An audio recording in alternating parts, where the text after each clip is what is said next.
this is like a larger message just for everybody in general. Like, this is a huge problem that we're not reading this. Like, it's up there with not learning Torah in general enough. But in order to actually learn this carefully and deeply, just like with anything, there's a reason why we say in the Gemara that the Torah is like your other wife. It's because without there being the whole idea of how husband and wife works is a concept and construct of kedushin and nisuin and the ksuva, which is like a financial obligation that basically, in order to separate that, you have to pay a huge amount of money. And it's not just like this, we have like a one-night stand and then we can just get divorced. There's like a lot of consequences to it. It drives two people to be what's called panim el panim, which basically is like you have to really be face-to-face with each other. And that's an obligation construct. It's like we're not just going to like do this in a shallow, chill way because, well, I could always just leave. I could always just, put this down and go do something else. So with husband and wife, there's no putting it down. It's like you're always going to have to deal face to face in that way.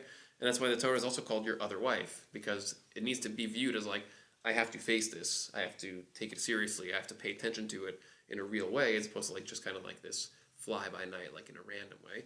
And so that's like, again, the same thing as like when you're reading this, reading it as a story is the first level of doing that, because you're taking it seriously. It's like this story is telling us something. It's telling a story, and I have to understand what the story is. And then it's not just like in a chill, shallow way, like, okay, we'll read the story, it's a nice story. It's like, this story is about something, and there's a very, very profound depth to what it is, and you can't discover the profound depth in your wife if you're not committed to her in that way. You can't discover the profound depth in the Torah if you're not committed to it in that way. And the only way to be committed to it in that way is to constantly live as if you are in that kind of relationship with it. And so that means there's like, there's a lot of attempts to constantly express that, to constantly engage with it, constantly try to learn it. And of course, we all have jobs and whatever, but like there needs to be like time that is really clearly delineated to do that. And if we don't have that, then we can't actually get to that place. So that's just like a very important plug for like actually learning the Chumash in a real way. Can it make sense? This is all pretty good so far. Obviously makes sense. And this is more so than just like, typical Shnai Mikra. Oh, very much. No, I'm saying just in general, like when you're saying about reading the text, obviously goes beyond just your regular Shnai Mikra. Yeah, I'll say one comment about Shnai Mikra just because people do know about Shnai Mikra. Shnai Mikra is a big problem. If you actually read the Mishnah Brura and the other poskim that he's quoting about the halacha of Shnai Mikra, Reish Pehe in Orach Chaim, so everybody agrees that you have to read the Chumash maybe twice, and then like maybe one of the Mefarshim, Rashi, or Onkelos, or whatever.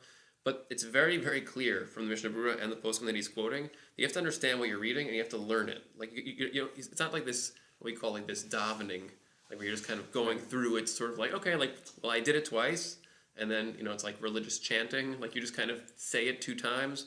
Like, it's not what we're talking about here. We're talking about, like, actually, I dealt with this problem a million times because I've always had students, friends, people who come to me and be like, if I did Shnai Mikra, isn't that enough? And it's like, well, are you learning? The reason why it's twice is because we figure by the second time that you're reading it, right, it's a good start, yeah. And it could even be all that you do as long as you're thinking about it. The idea is, like, if you're reading a book like Harry Potter, so, like, you don't have to do Shnai Mikra on that, right? You read it one time, you read it one paragraph once, you're like, do I need to read this again? Like, no, you don't, because you got it.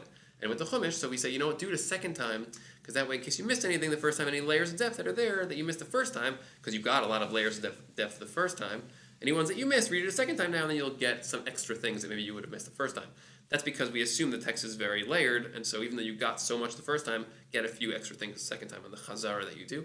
Maybe you should even read it 3 or 4 times, but at least 2 will know you get a good amount of things. But if you don't do any depth the first time, because you're just reading it like an automaton, then you read it a second time because you're supposed to, you didn't get anything either time. So, and then you just read Rashi because the mitzvah is to like learn Rashi or for some reason, or whatever people are doing. Oh, right, because I guess people just don't really understand. Because you don't understand Onkelos, and so just read Rashi. So the idea here is like when you read these words, so there are things to read, like with Harry Potter, like just read it as a story, but understand the story. And like if you have to read it slower and actually translate the words, which is a very good tactic, by the way, just write out what you think every sentence means after you read it a couple times. And you have to be like, I don't know how to explain the sentence. I don't know where the sentence fits into the story. It doesn't really make so much sense here at all. Why is it even here?